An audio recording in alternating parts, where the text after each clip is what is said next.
Strangest secrets in the world by Earl Nightingale 1950వ సంవత్సరంలో radio ప్రసంగం యథాతథం తెలుగు అనువాదం.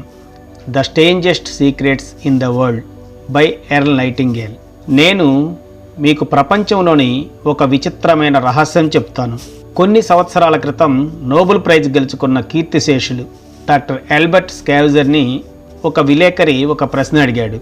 డాక్టర్, ఈ మనుషులకున్న సమస్య ఏమిటి అని. డాక్టర్ గారు కొన్ని క్షణాలు మౌనం తర్వాత మనుషులు ఆలోచించడం మానివేశారని జవాబిచ్చారు. దాని గురించే మీతో మాట్లాడాలనుకుంటున్నాను. మనం ఒక రకంగా స్వర్ణయుగంలో నివసిస్తున్నాము. ఇలాంటి సమయం కోసమే మానవజాతి కొన్ని వేల సంవత్సరాలు కలలు కన్నది. అన్నీ సమకూరాయి కాబట్టి మనం దానిని పట్టించుకోవడం మానివేశాము. మనం అదృష్టవశాత్తు అత్యంత ధనవంతమైన దేశం అమెరికాలో నివసిస్తున్నాము. అందరికీ అవకాశాలు అందించే శక్తి గల అరుదైన ప్రదేశంలో ఉన్నాము. కానీ అసలు ఇక్కడ ఏం జరుగుతుందో తెలుసా? 25 సంవత్సరాల వయసు గల ఒక 100 మందిని తీసుకుంటే వాళ్ళు 65 సంవత్సరాల వయసు వచ్చేసరికి ఎలాంటి స్థితిలో ఉంటారో ఊహించగలరా? ఈ 100 మంది కూడా జీవితంలో విజయం సాధించగలమనే అనుకుంటారు. వాళ్ళని ఎవరిని అడిగినా విజయం పొందాలనే కోరుకున్నట్లు మనకు చెప్తారు. వాళ్ళని గమనిస్తే అందరూ ఉత్సాహంగా ఏదో సాధిద్దామని తపనతో మనకు కనిపిస్తారు. కానీ 65 వచ్చేసరికి అందులో ఒక్కరు మాత్రమే బాగా ఆస్తిపాస్తులు పొంది ఉంటారు. 4 ఆర్థికంగా నిలబడి ఉంటారు. 5 ఇంకా ఆ దారిలో అడుగులు వేస్తూ కనిపిస్తారు. మిగతా వారు మాత్రం ఆర్థికంగా చితికిపోయి మరొకరి సహకారం కోసం ఎదురు చూస్తూ ఉంటారు. ఆలోచించండి, 100 మందిలో కేవలం 5 మాత్రమే మంచి స్థాయి చేరుకోగలిగారు. మిగతా అందరూ విఫలం చెందారు. ఆ 25 ఏళ్ల వయసు నాటి మెరుపు ఏమైంది ఇప్పుడు? వారి కలలు, ఆశలు అన్నీ ఏమైపోయాయి? ఎందుకు ఇందరు విఫలమవుతున్నారు? విజయంలో ఇంత అంతరం ఎందుకు? వాళ్ళు కోరుకున్న దానికి, సాధించిన దానికి ఎందుకంత వ్యత్యాసం? కేవలం 5% మందే సాధించే ఈ విజయం అంటే అసలు ఏమిటి? విజయం అంటే మనం జీవితంలో ఉన్నతమైనది అనుకున్న ఒక లక్ష్యం వైపు వేసే ముందడుగు. ఒక వ్యక్తి తాను కోరుకున్న లక్ష్యం వైపు అడుగులు వేస్తుంటే అది విజయం కిందే లెక్క. అది అతను చెయ్యలేకపోతే అపజయం పొందినట్టే. మ్యాన్స్ సెర్చ్ ఫర్ హిమ్సెల్ఫ్ అనే అద్భుతమైన పుస్తకం రాసిన ప్రముఖ సైక్రియాట్రిస్ట్ రోల్లోమే తన పుస్తకంలో ధైర్యం లేకపోవడానికి కారణం పిరికితనం కాదని, అది సమాజం నేర్పిన నిర్లిప్తతే కారణం అంటాడు.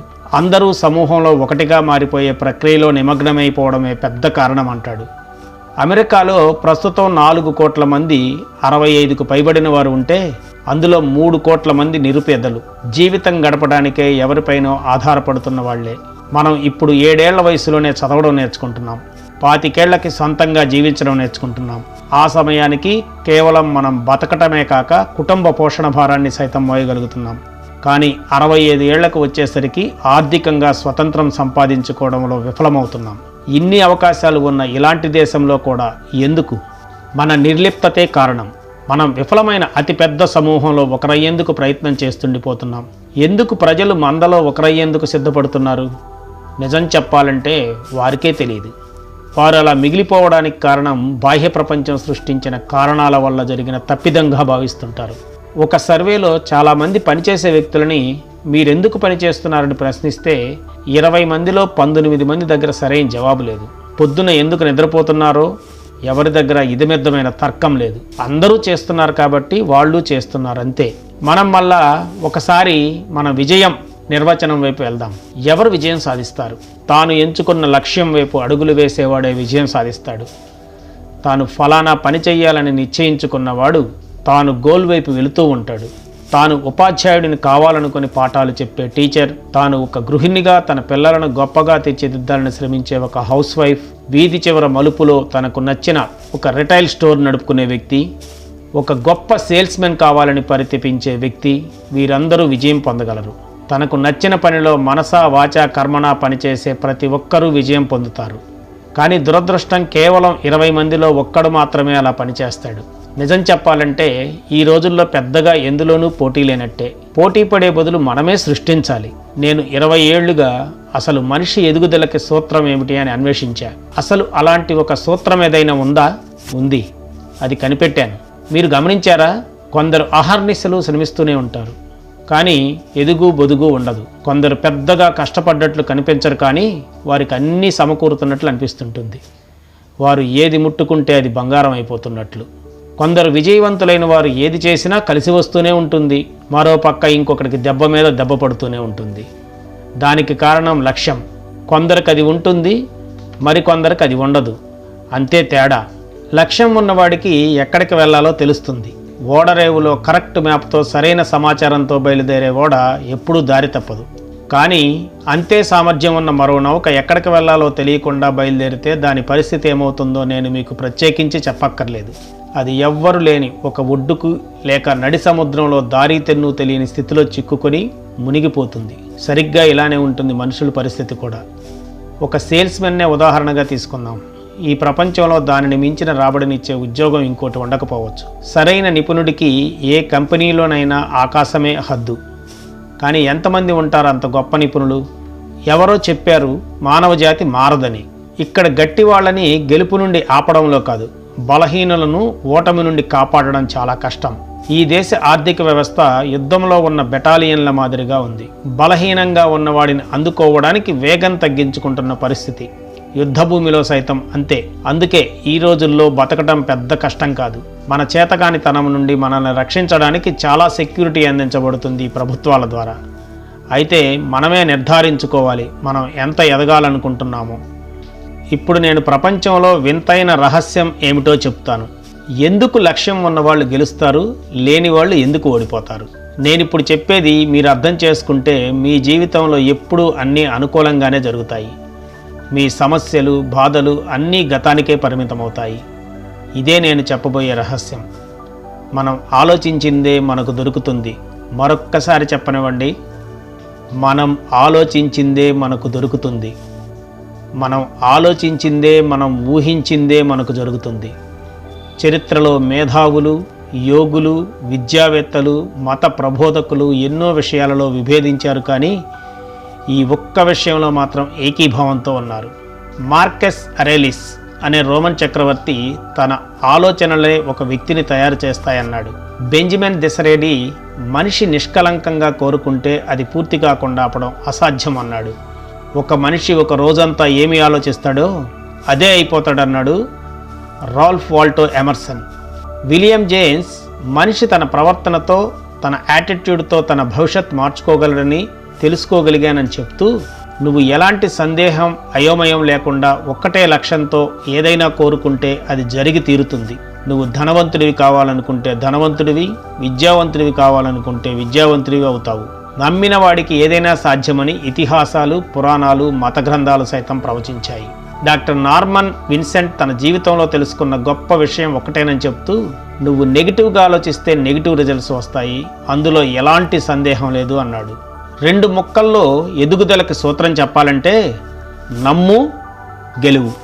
విలియం షేక్స్పియర్ అన్నట్టు మన అనుమానాలే మన గెలుపును దూరం చేసే ద్రోహులు. ఎదిగిన ప్రతివాడు ఎదగడానికి కావలసిన పరిస్థితులు వెతుకుతాడు, అవి కనపడకపోతే తయారు చేసుకుంటాడు. ఇప్పటికైనా అర్థమవుతుందా? మనం ఆలోచించిందే మనకు దొరుకుతుంది. అందుకే మీ లక్ష్యం గురించి మాత్రమే మీరు ఆలోచిస్తే మీరు దానిని చేరుకుంటారు.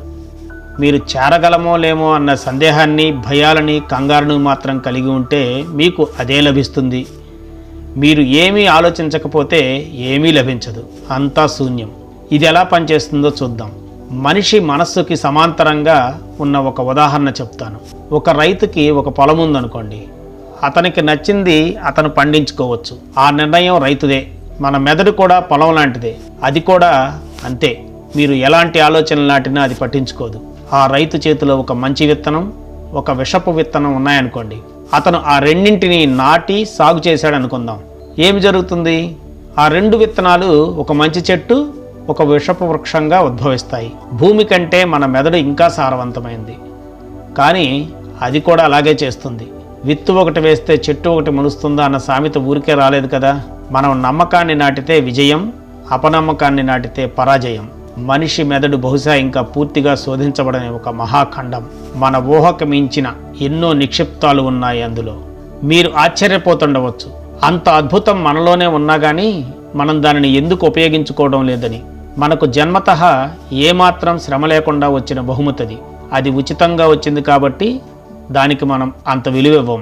మనం శ్రమించో, డబ్బు ఖర్చు పెట్టో, ఏదైనా పొందితేనో దానికి విలువ ఇస్తాం కదా. ఇక్కడ అదే తంతు. నిజం చెప్పాలంటే మనిషికి అవసరమైన అద్భుతాలన్నీ ఉచితంగానే లభిస్తాయి. మన మెదడు, శరీరం, ఆత్మ, కలలు, కోరికలు, తెలివితేటలు, ప్రేమ, పిల్లలు, స్నేహితులు అన్నీ మనం ఖరీదు పెట్టుకునేవే నిజానికి చాలా చవకవి. వాటిని ఎప్పుడైనా ఎన్నిసార్లైనా మార్చేయవచ్చు. ఒక మంచి వాడిని ఎన్నిసార్లు ఓడించినా వాడు మళ్ళీ తిరిగి లేచి ఐశ్వర్యాలు సొంతం చేసుకుంటాడు. మనం ఇంటిని ఎవరు ఎన్నిసార్లు కాల్చిపడేసినా మనం మళ్ళీ నిర్మించుకోగలం. కానీ మనకు ఉచితంగా వచ్చిన అద్భుతాలని మాత్రం ఒక్కసారి పోగొట్టుకుంటే తిరిగి పొందలేము. మనకున్న గొప్ప మెదడుని కేవలం చిన్న విషయాలకు మాత్రమే వాడుతున్నాం. విశ్వవిద్యాలయాల అధ్యయనాల్లో తేలింది ఏమిటంటే మనం కేవలం 10% మెదడును మాత్రమే వాడుతున్నామని. నిర్ణయించుకోండి మీకేం కావాలో. మీ మనస్సులో మీ బలమైన కాంక్షను దృఢంగా నాటండి. మీరు ఏమి కాదలిచారో నిశ్చయించుకోండి. మీరు గొప్ప సేల్స్మెన్ కావాలనుకుంటున్నారా, లేదా మరొకటి కావాలనుకుంటున్నారా? ఏమైనా సరే మీరు చేయవలసింది ఒక్కటే, ఆ ఆలోచన బలంగా మీ మెదడులో నాటండి. దానిని ప్రేమించండి, పని చేయండి, మీ లక్ష్యం వైపు అడుగులు వేస్తూనే ఉండండి. మీ విజయం తథ్యం. అది కాక మరో రిజల్ట్స్ వచ్చే అవకాశమే లేదు. న్యూటన్ సిద్ధాంతం అంత సరళం ఇది. బిల్డింగ్ పైనుండి దూకితే కిందకే పడతాం, అంతేగాని పైకి పోలేమే. ఇది అంతే. ఇది యూనివర్సల్ లా. మీరు రిలాక్స్డ్గా మీ లక్ష్యాన్ని ఛేదించాను అన్న ఊహలో ఉండండి. దానిని చేరుకోవడానికి మీరు చేసే ప్రణాళికలు సిద్ధం చేసుకోండి. మనం ప్రస్తుతం ఒక సంక్లిష్టమైన సమాజంలో ఉన్నాం. చిన్న కారణాలతో మన ఆరోగ్యాలని, మన శాంతిని కోల్పోయి మన సమాధులు మనమే పేర్చుకుంటున్నాము. అలవాటుగా మనం వ్యతిరేక ఆలోచనలతో మన సామర్థ్యాన్ని, శక్తిని కుంటుపరుచుకుంటున్నాము. చిన్న సూత్రాలని విస్మరిస్తున్నాము. ప్రతి మనిషి తన ఆలోచనల సమూహం. మనం ఒప్పుకున్నా ఒప్పుకోకున్నా మనం ఇక్కడ ఉండడానికి కారణం మనమే. ఈరోజు, రేపు, ఆ తర్వాత నెల, ఏడాది, ఇలా మనం చేసే ఆలోచనలే మనల్ని ఎక్కడ ఉంచాలో అక్కడ ఉంచుతాయి. నీకు నీ ఆలోచనలే దారి చూపిస్తాయి. నేను ఒకసారి అరిజోనాలో వెళ్తుంటే అక్కడ రోడ్లపై పెద్ద ఎర్త్ మూవింగ్ మెషిన్స్ నడుపుతున్న డ్రైవర్లను చూశాను. అలా వెళ్తుండగా నాకు అనిపించింది, మన మెదడు కూడా ఆ పెద్ద వెహికల్ లాంటిదే కదా అని. అంత హెవీ వెహికల్ని నడిపేటప్పుడు ఎంత జాగ్రత్తగా నడపాలి. 2 చేతుల్లో స్టీరింగ్ పట్టుకొని శ్రద్ధగా లేకపోతే జరిగేది అనర్థమే కదా. మనకు విజయం ఇచ్చే ఆ కత్తికి 2 వైపులా పొదును ఉంటుంది. అది మంచిగా ఆలోచిస్తే ఎంత విజయం ఇస్తుందో, తప్పుగా వాడితే అంత వినాశనం కూడా ఇస్తుంది. దానిని ఎలా వాడుతామన్నదే ఈ విచిత్రమైన రహస్యం. దానిని కేవలం రహస్యం అని కాక నేను విచిత్రమైన రహస్యం అని ఎందుకంటున్నానో చెప్పనా? నిజానికి నేను చెప్తున్నది అసలు రహస్యమే కాదు. ఇది చాలాసార్లు చరిత్ర చెప్పింది, పురాణాలు చెప్పాయి, మత గ్రంథాలు చెప్పాయి. కానీ చాలా కొద్ది మంది మాత్రమే ఇది నేర్చుకున్నారు, ఆచరించారు. ఇంత సరళంగా ఉండి కూడా ఇది రహస్యంగా మిగిలిపోవడమే ఒక విచిత్రం. మీరు మీ వీధిలోకి వెళ్ళి ఎదురుపడిన వారిని విజయానికి రహస్యం ఏమిటో అడగండి. నెలలు అడిగినా, 100 మందిని అడిగినా బహుశా మీకు జవాబు రాదేమో. అందుకే ఈ సమాచారం చాలా విలువైనది. కేవలం మీకే కాదు, మీ కుటుంబానికి, మీ శ్రేయోభిలాషులకు. జీవితం ఒక సాహసం కావాలి, ఒక విసుగు కాకూడదు. జీవితం అంటే కేవలం బతికి ఉండడం కాదు, ప్రతి క్షణాన్ని అనుభవించడం. తెల్లవారి లేవడానికి మనసు వరకలు వెయ్యాలి, నచ్చిన పని ఇష్టంగా చేయడానికి పరుగులు పెట్టాలి. గ్రోవ్ పటేర్సోన్ అనే పత్రికాధిపతి తన ఉపన్యాసంలో చెప్పిన చివరి మాటలు నేనెప్పటికీ మర్చిపోను. నా పత్రికా సంపాదకీయంలో నేను తెలుసుకున్నది మనుషులందరూ మంచివాళ్లేనని. ఎక్కడి నుండో వచ్చారు, ఎక్కడికో పోతున్నారు. ఈ ప్రయాణాన్ని అద్భుతంగా మలుచుకోవడమే లక్ష్యం కావాలి. ఈ సృష్టికర్త మెట్లని పెట్టింది వాటిని అధిరోహించడానికే. ఈ విచిత్రమైన రహస్యాన్ని పదును పెట్టడానికి 30 రోజుల మార్గదర్శక సూత్రాలు. ఇప్పటి వరకు నేను ఆ రహస్యం ఏమిటో చెప్పాను, అది ఎలా పనిచేస్తుందో చెప్పాను. అది మీకు ఎలా పనిచేస్తుందో మీరు పరీక్షించుకోండి. ఇది అంత సులభం కాదు, కానీ ప్రయత్నిస్తే అది మీ జీవితాన్నే మార్చేస్తుంది. న్యూటన్ ప్రతి చర్యకి ఒక ప్రతిచర్య ఉంటుందని మనకు ఒక సిద్ధాంతం చెప్పాడు. కాబట్టి మూల్యం చెల్లించకుండా ఫలితం సిద్ధించదు. ఈ 30 రోజుల్లో మీరు పెట్టే శ్రమే మీకు ఫలితాన్ని ఇస్తుంది. ఒక డాక్టర్ కావడానికి ఎన్నో ఏళ్ల శ్రమ కాలం మూల్యం చెల్లించినట్టే ఒక సేల్స్మెన్ కావాలనుకున్నా చెల్లించాల్సి ఉంటుంది. ఏమిటా మూల్యం? ముందుగా మీరు అర్థం చేసుకోవాల్సింది, మీరు మీ ఆలోచనలను అదుపులో పెట్టుకోవాలి. మీరు ఏమి కావాలనుకుంటున్నారో అది స్థిరంగా ఉంచుకోండి. మీరు నాటిందే మొలకెత్తుతుంది. రెండవది, మనసుని బలహీనపరిచే ఆలోచనలను పూర్తిగా అణిచివేయండి. మీ అవధులు, మీ పరిధులు మీరు విధించుకున్న అడ్డుగోడలే. మూడవది, మీకు ఎదురవుతున్న అవరోధాలను ధైర్యంగా ఎదుర్కొని మీ లక్ష్యాన్ని కాపాడుకోండి. అన్ని వైపుల నుండి వచ్చే నెగిటివ్ ఆలోచనలని పారద్రోలండి. నాలుగవది, మీరు సంపాదించే దాంట్లో 10% పొదుపు చేయండి. పని చెయ్యకపోతే ఎంత మంచి ఆలోచన అయినా నిరుపయోగమే. ఇప్పుడు మన 30 రోజుల పరీక్ష మనం మొదలు పెడదాం. మనందరికీ ఏదో కావాలి, అలాగే మనందరం దేనికో దానికి భయపడుతుంటాం.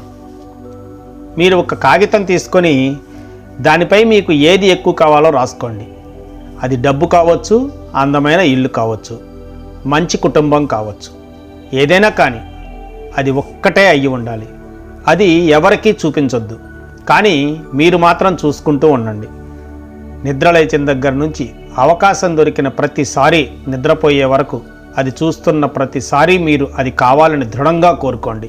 అలా చూస్తూ చూస్తూ మీ లక్ష్యమే అది అవ్వడం మీరు గమనిస్తారు. ఆ లక్ష్యాన్ని అల్లుకున్న ఆలోచనలు అన్నీ నెమ్మదిగా మీ సొంతమవుతాయి. ఇప్పుడు ఒక కష్టమైన పని.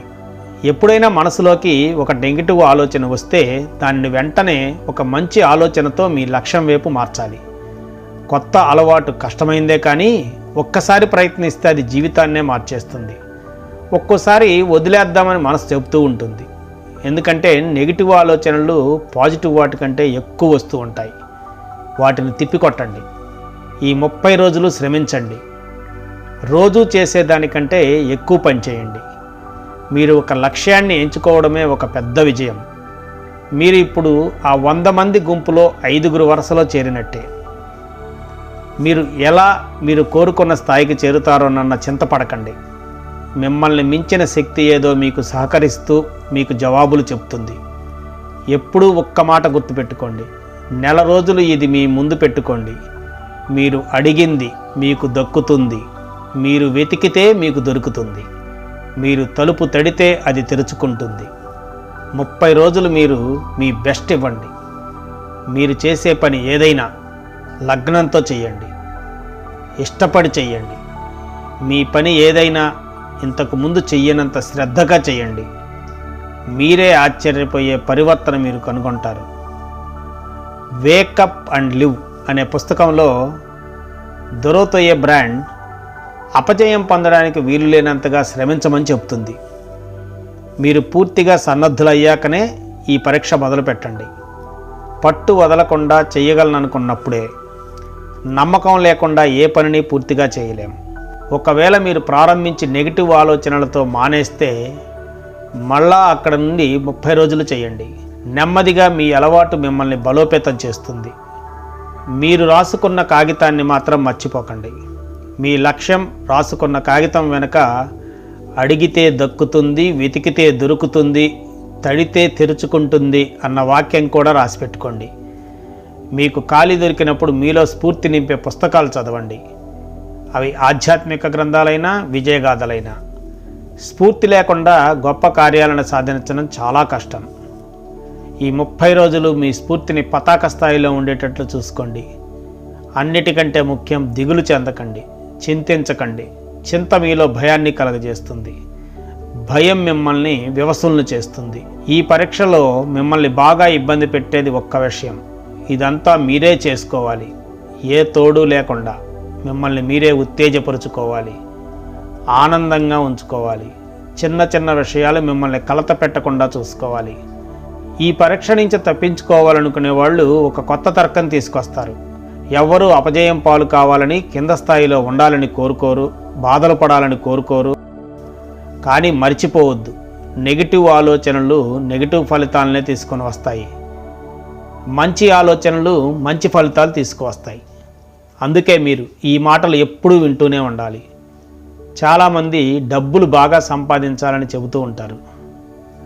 ఈ సిద్ధాంతాన్ని గుర్తించకుండా డబ్బు తయారు చేసేది రిజర్వ్ బ్యాంక్ ముద్రాలయాల్లోనే. మిగతా వారంతా సంపాదించాలి. ఏమీ చేయకుండా ఏదో ఆశించేవాళ్ళు జీవితంలో ఎప్పుడూ విఫలం అవుతూనే ఉంటారు. డబ్బు సంపాదించే ఒకే మార్గం మనుషులకి కావలసిన వస్తువులను కానీ సేవలను కానీ అందించి మాత్రమే పొందగలం. చాలామంది డబ్బులు సాధించడం వల్ల విజయం వచ్చింది అనుకుంటారు. కానీ విజయం సాధించడం వల్లే డబ్బులు సంపాదించగలుగుతాం. ఒకడు పొయ్యి ముందు కూర్చొని నాకు వేడి నువ్వు, నేను పొయ్యి వెలిగిస్తా అన్నాడంట. ఇలాంటి భావాలు కలిగిన వాళ్ళు ఎందరు ఉన్నారనుకుంటున్నారు మీరు? వాళ్ళు లక్షల్లో ఉన్నారు. ముందు పొయ్యి వెలిగిస్తేనే వేడి పుడుతుంది. మనం సేవలు అందిస్తేనే మనకు డబ్బు లభిస్తుంది. అసలు మీరు డబ్బు గురించి ఆలోచించకండి. పని చెయ్యండి, మంచి సేవలు అందించండి. సౌకర్యాలు, భోగాలు మిమ్మల్ని వెతుక్కుంటూ వస్తాయి. అభివృద్ధి ఇస్తేనే పుచ్చుకోగలుగుతాం. అది ఇచ్చి పుచ్చుకునే ప్రక్రియ. ఒక్కోసారి మనం చేసిన ఫలితం శ్రమించిన దగ్గర రాకపోవచ్చు, అది వేరే దగ్గర వస్తుంది. అదే సృష్టి నియమం. ప్రతి చర్యకి ప్రతిచర్య ఉంటుంది. మీ 30 రోజుల పరీక్షా కాలంలో ఒక్క విషయం గుర్తుంచుకోండి. మీరు పొందే విజయం మీరు అందించిన సేవల నాణ్యతపై ఆధారపడి ఉంటుంది. మీరు ఒకరిని ధనవంతులను చేస్తేనే మీరు ధనవంతులు కాగలుగుతారు. అదే నియమం. మీరు ఏ వీధిలోకైనా వెళ్ళి చూడండి. ఆ వీధిలో జరుగుతున్న సేవలను అంచనా వేయండి. మీరు ఇంతకుముందు ఎప్పుడైనా ఈ కొలబద్ద ప్రామాణికంగా ఆలోచించారా? కొందరు ఆధ్యాత్మిక మార్గంలో ఉన్నవాళ్ళు చేసిన సేవలకు కలిగిన పుణ్యంతో సరిచూసుకుంటారు. ఎక్కువ చేస్తే ఎక్కువ పుణ్యం, తక్కువ చేస్తే తక్కువ. ఎవరినైనా మోసం చేసి సంపాదిద్దామనుకుంటే వాళ్ళకి అదే తిరిగి వస్తుంది. మనం వదిలే గాలిని మనం కూడా పీల్చాలి. మనుషులు ఏర్పరచుకున్న చట్టాల నుండి తప్పించుకోవడం అసంభవం. ఒక ఘనత వహించిన డాక్టర్ గారు చెప్పిన విజయానికి 6 సూత్రాలు. 1. ఒక లక్ష్యాన్ని నిర్దేశించుకోండి. 2. మిమ్మల్ని మీరు కిందకి నెట్టేసుకోకండి. 3. మీరు ఎదగకపోవడానికి ఉన్న కారణాలు కాక గెలవడానికి ఉన్న అవకాశాలను ఎక్కువ ఆలోచించండి. మీరు ఎదగకపోవడానికి ఏ ప్రవర్తన, యాటిట్యూడ్ కారణమో మీ బాల్యంలోకి తొంగి చూడండి. మీరు ఎలా ఉంటే బాగుంటుంది అని మీరు అనుకుంటారో అలాంటి వర్ణన మీ గురించి మీరు రాసుకోండి. మీరు కోరుకున్న విజయవంతమైన వ్యక్తిలా మీరు ప్రవర్తించడం మొదలుపెట్టండి. ఈ సూత్రాలు చెప్పింది ప్రఖ్యాత సైక్రియాట్రిస్ట్ డేవిడ్ హరోలోడో ఫింక్. ఇలాంటి ఎందరో మేధావులు చెప్పిన సిద్ధాంతాలు విస్మరించకండి. మీరు కోరుకున్న వ్యక్తిగా మారడానికి మీరు చెల్లించాల్సిన మూల్యం చెల్లించండి. అది జీవితాంతం ఓటమితో బతకటం కంటే తక్కువ బాధనే మిగులుస్తుంది. మీ 30 రోజుల పరీక్ష పూర్తయ్యాక మళ్ళా చెయ్యండి. మళ్ళా నెమ్మదిగా అది మీరు వంట పట్టించుకున్నాక ఇలా కాకుండా ఇంకోలా ఎందుకు ఉండాలి అని మీకే అనిపిస్తుంది. మీరు కలలు కన్నదానికంటే ఎన్నో రెట్లు ఎక్కువ విజయం మిమ్మల్ని వరిస్తుంది. డబ్బు కూడా చాలా అన్నిటికంటే ముఖ్యం మనశ్శాంతి. అది లభిస్తుంది. ఈ అలౌకిక ఆనందాన్ని పొందే అతి కొద్ది మందిలో మీరు ఒకరవుతారు. ఈరోజే మొదలు పెట్టండి.